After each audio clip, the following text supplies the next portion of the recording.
harder to further deepen bilateral trade and commercial exchanges.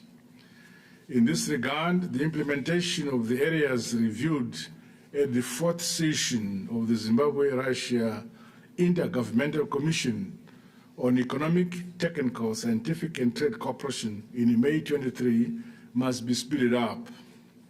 I acknowledge, Your Excellency, the investments in diamond mining by AROSA, which is significantly contributing to the country's development.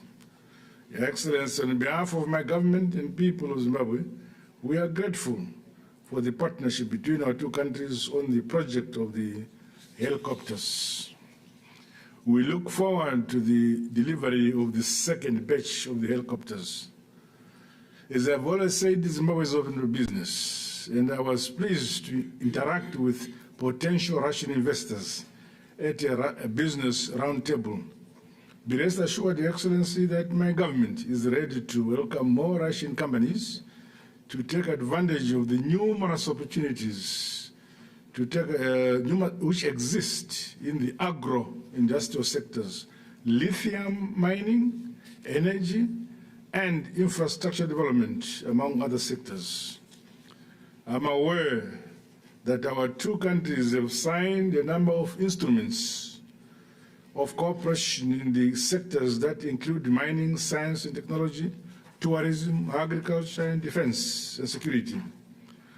I urge our two sides to work towards the implementation of existing instruments, as well as the finalization of outstanding instruments.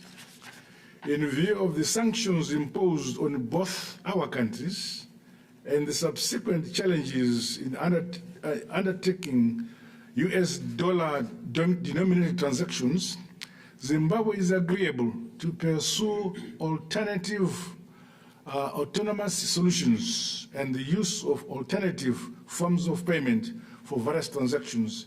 I'm happy that the Russian Federation has already accomplished this as a result of the sanctions imposed on your republic.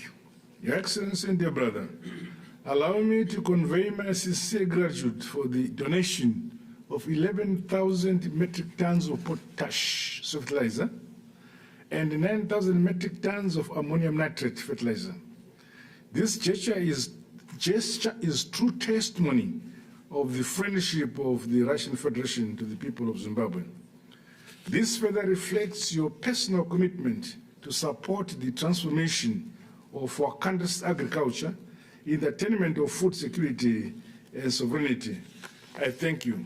May I also inform you that for 3 years now, Zimbabwe is food secure. With the model of agriculture we've adopted and the support we've received from your country, I believe that Zimbabwe will remain food secure.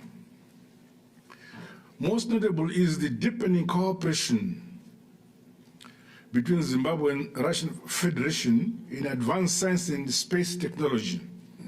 I recall the joint research implementation agreement between Zimbabwe National Geospatial Agency, ZINCSA, and the Southwest University on Space Science and Technology Innovation, which was signed in October 2021.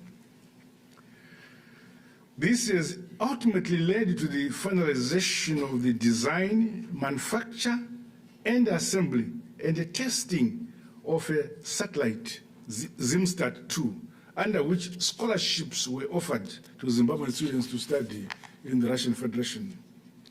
Additionally, the Russian Federation provided 20 scholarships through Radny University in various fields of nuclear education. The 20 candidates under the scholarships are scheduled to commence their studies in September this year. Our Zimbabwean institutions are ready to promote more direct partnerships with educational and research institutions of the Russian Federation.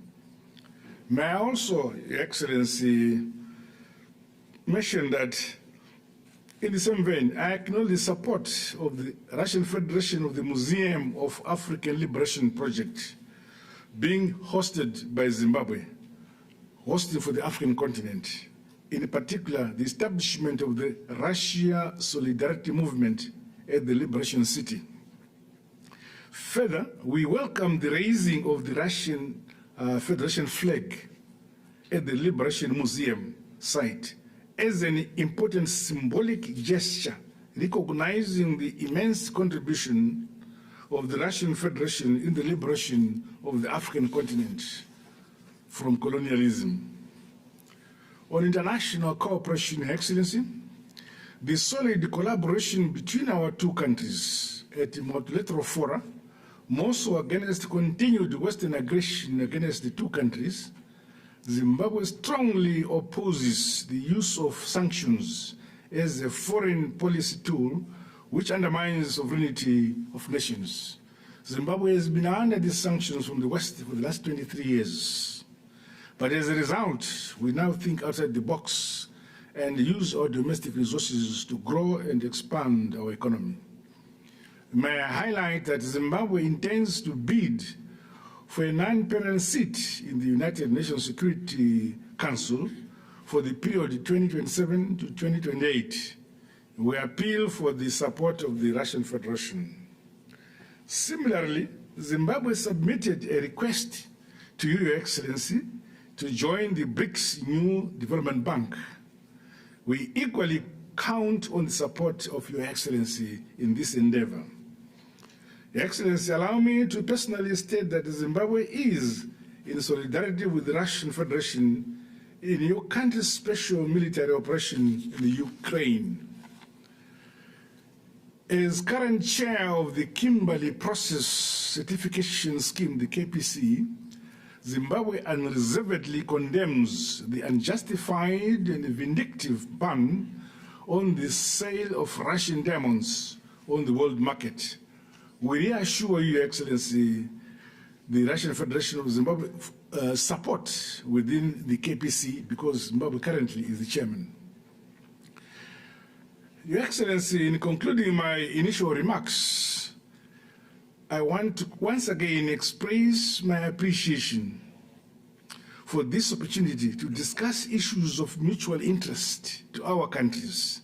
I look forward to more interactions and engagements by the two governments at the various levels and fora as we deepen and broaden the ties between our respective republics.